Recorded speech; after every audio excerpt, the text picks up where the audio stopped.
Hi, I'm Gemma and today I'm going to be using the Noughty 97% Natural to the Rescue Intense Moisture Treatment to hopefully give my hair some TLC and give it an intense moisture boost. I've got thick hair that's been dyed with balayage, so the ends, mid-lengths and ends of my hair are quite dry, so I need something that's going to put the moisture back into the ends of my hair and make my hair super soft and silky. First, I wash my hair with the Noughty To The Rescue shampoo and conditioner.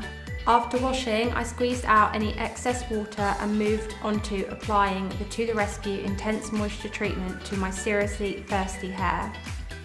Working a generous scoop into my hair, I then gently combed through. I then left the treatment for 3 to 5 minutes. Rinse completely from scalp to tip. You can even leave the treatment on for up to 20 minutes for a more intense moisturising experience.